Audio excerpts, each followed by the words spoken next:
इस लड़के ने अटेम्प्ट किया था, गलती क्या कर दी थी, यहाँ पे दे रखा है इंटरसेप्ट जो लाइन के हैं, बाई एक्सिस वाला जो इंटरसेप्ट है वो एक्स एक्सिस से ट्वाइस है। यही तो है लॉजिक। इसका मतलब ये है बेटा कि अगर ऐसी लाइन है, ये इंटरसेप्ट है, मान लेते हैं ये इंटरसेप्ट कितना है, a कॉमा 0, तो ये इंटरसेप्ट कितना होगा बेटा, 0 कॉमा आगे बोलो, वेरी गुड, 2a होगा। ये मान ले बेटा a पॉइंट है और ये क्या पॉइंट है तुम्हारा, b पॉइंट है। अगर मैं ए बी लाइन की इक्वेशन निकालूं तो इक्वेशन का फॉर्मूला क्या होता है, x upon a plus y upon b equal to 1। तो इक्वेशन जो लाइन बनेगी ए बी की, equation of A B line जो बनेगी वो बनेगी बेटा x upon a equal to नहीं sorry plus Y upon 2a equal to 1। इसको इतना लिख सकते हैं। एक बात बता बच्चा, ये जो लाइन है ये इस पॉइंट को क्या करेगी, कंप्लीटली ये जो पॉइंट है इस लाइन को सेटिस्फाई करेगा। तो मैं लिखूंगा गिवन पॉइंट 1,2 सेटिस्फाई दी लाइन। इस लाइन को बच्चा सेटिस्फाई करेगी। जैसे ही सेटिस्फाई करेगी तो x की जगह में 1 पुट कर सकता हूं और y की जगह में 2 पुट कर सकता हूं इक्वल टू 1। देख बच्चा 2 से 2 कट्टी पिट्टी हो गए। तो इसको सॉल्व किया, ये आ गया, नीचे आ गया a, ऊपर आ गया 1 प्लस 1 इक्वल टू 1। तो 2 इक्वल टू a की वैल्यू बेटा 2 आ गई, यही आई थी।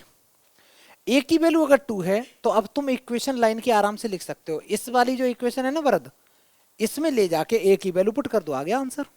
तो क्या लिखोगे, इक्वेशन ऑफ, या लिख सकते हो put a equal to 2 in equation number 1। जैसे ही इसमें बेटा पुट करोगे तो ये बन जाएगा x upon 2 plus Y upon 4 equal to 1। ये बेटा आंसर हो गया तुम्हारा, ठीक है। अगर चाहो तो एलसीएम वगैरह ले लो, तो ये बन गया 2x plus Y upon 4 equal to 1। तो 2x plus Y equal to 4, this is the correct answer. ये बच्चा तुम्हारा राइट आंसर है। जल्दी से लिखो,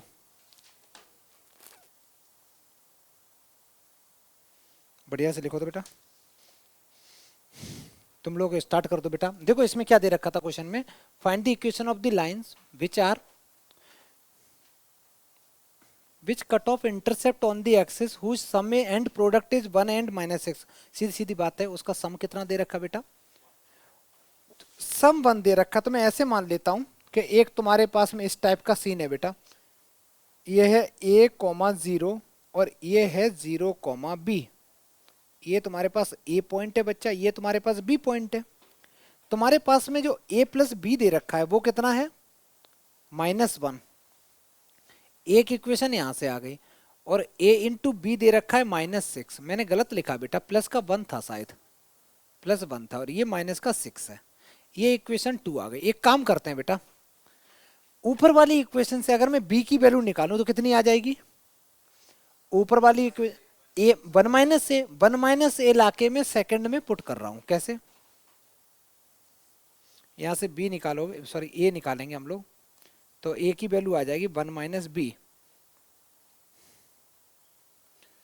उसके बाद में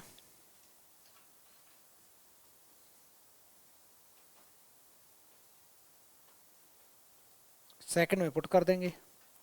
तो a की जगह मैंने 1 माइनस बी लिख दिया, यहाँ b लिख दिया इक्वल टू -6। सॉल्व किया बेटा, तो ये b minus B square equal to -6, और सॉल्व किया तो -b square plus b plus 6 equal to 0। पूरे इक्वेशन को मैंने -1 से मल्टीप्लाई करा दिया।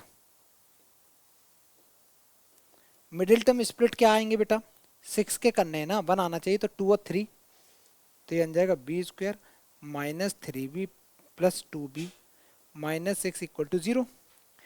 यहाँ से हम b कॉमन ले सकते हैं, तो ये बनेगा b माइनस 3। इधर से बेटा मैं 2 कॉमन ले सकता हूँ, ये b माइनस 3 इक्वल टू 0। ये b माइनस 3 है, इधर भी b माइनस 3 है, तो एक आ गया b माइनस 3 और दूसरे ब्रैकेट में आ गया बच्चा b प्लस 2 इक्वल टू 0। तो b माइनस 3 अगर 0 है तो b की वैल्यू कितनी आ गई, 3। और अगर बेटा b प्लस 2 0 है तो b की वैल्यू कितनी आ गई, -2। 2 पॉइंट आ गए तुम्हारे पास। अब ऐसे सोचो, देखना, अगर बेटा मैं बी की वैल्यू अगर मैं 3 लूं और 3 ले जाके इक्वेशन नंबर 1 में पुट करूं तो बताओ ए की वैल्यू कितनी आ रही, कितना बेटा, -2। और अगर मैं बी की वैल्यू -2 लूं तो ए की कितनी आ रही है, तो 3 आ रही है। तुम्हारे पास में बेटा ए और बी की कितनी वैल्यू आई, 2। तो इक्वेशन कितनी बनेंगी, 2। देयरफॉर इक्वेशन ऑफ जो लाइन होंगी या लाइंस होंगी वो एक तो बनेगी x/-2 plus y/3 equal to 1, and दूसरी जो इक्वेशन बनेगी, दूसरी इक्वेशन बनेगी x/-2, मैंने गलत लिखा, x/3 plus y/-2 equal to 1। बेटा ये आंसर लिख दो। और इसको अगर तुम एग्जैक्ट सॉल्व भी नहीं करोगे तो कोई दिक्कत नहीं है, ये इंटरसेप्ट में भी बेटा माना जाता है, ठीक है। अच्छे से कर लो बच्चा, जल्दी करो, रुक जा बेटा। ये वाला हो गया सारे बच्चों का।